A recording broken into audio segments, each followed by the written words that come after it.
Você acha que um pai, uma mãe, um vovô, uma vovó, um parente, alguém que é da família, viu um comportamento muito solitário, muito recatado, tímido, ou com alguns tiques nervosos, qual a melhor maneira de aproximar desse adolescente, dessa criança, adolescente ou até jovem, e falar, cara, vamos ajudar, vamos resolver isso, podemos te ajudar?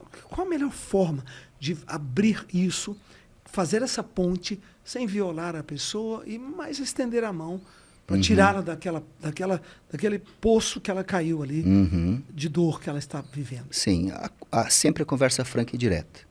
Então, você defende uma conversa clara. Isso, rasgada. uma conversa. Isso, não tão rasgada, né, no sentido agressivo, né, no sentido assim, filho, eu sou seu pai, por favor, eu percebi que você está de um jeito X e eu estou sentindo isso. Eu vou falar o que eu penso sobre isso. Eu gostaria de saber o que você pensa sobre isso que eu vou te falar. Okay. E aí isso é pelo menos uma abertura. Okay. Porque não necessariamente ali naquela conversa vai ser resolvida, mas é uma abertura. Às vezes o fato da pessoa... O filho vai sentir que o pai o ama e que o pai se preocupou com ele começa a possibilidade de abrir a porta. Mas aí depende da relação prévia.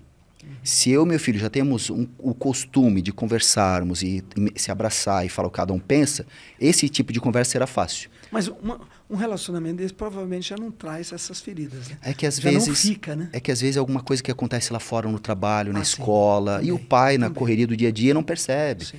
É algo assim, pode acontecer. Às vezes o pai e a mãe são ótimos, mas aconteceu um negócio lá na empresa, a criança ficou calada, o pai disse está tudo bem. Um mês depois é que consegue perceber. Isso acontece. Sim. Agora, pode acontecer de, por exemplo, o filho, pode ser, sei lá, adolescente ou adulto mais jovem, achar que o pai e a mãe estão invadindo o território.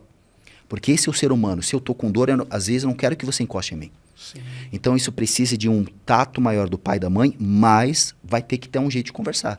Entendi. Suave, sem pressa, dando tempo da pessoa digerir aquela conversa, aquela necessidade, e se a coisa estiver muito estranha, a pessoa, se ela está falando sozinha, olhando para uma parede branca, procura um psiquiatra. Não perde tempo. Sim. Porque é a saúde não só daquela pessoa, mas da família inteira que está em risco. Sim. Aliás, quando uma pessoa, um membro da família cai, todo mundo cai, todo mundo cai. Né? Essa é a ideia do cérebro social, a hipótese do cérebro social. Que o cérebro humano ele é desenvolvido para andar em grupo. Olha. E eu represento o grupo e o grupo me representa. Então, se um indivíduo do grupo é atingido, o grupo é atingido. Olha. Isso a gente vê no time de futebol, nos grupos de futebol. Intuitivamente a gente vive isso. Isso. Mas a gente não sabe isso cientificamente. Isso. Identificar cientificamente isso é importante. Essa é uma hipótese muito interessante. A ideia da hipótese do cérebro social que pretende justificar o porquê que o encéfalo humano tem esse volume tão estranho comparado aos outros animais. Que, por exemplo, o elefante tem um grande cérebro, mas para o corpo dele é um cérebro pequenininho. Já para o ser humano, o cérebro é pequenininho, tem 1 quilo e pouco, mas ele consome muita caloria, ele consome muita energia. E por que o ser humano deu esse desvio padrão em relação à natureza? Então, a hipótese do cérebro social é essa, que a necessidade que o ser humano é muito frágil. Não tem garra, não tem presa, a gente não sobe em árvore, rápido não mergulha rápido, não vê, não enxerga no escuro. Então, essa é uma hipótese científica, ou neurocientífica, que ela tende a explicar que o volume cerebral que nós temos é porque algum ancestral nosso precisava sobreviver e aquele que andava em bando sobrevivia mais.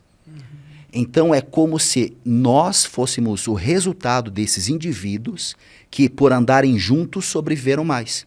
Cuida da prole, consegue procriar mais, consegue caçar melhor, consegue se defender dos outros animais.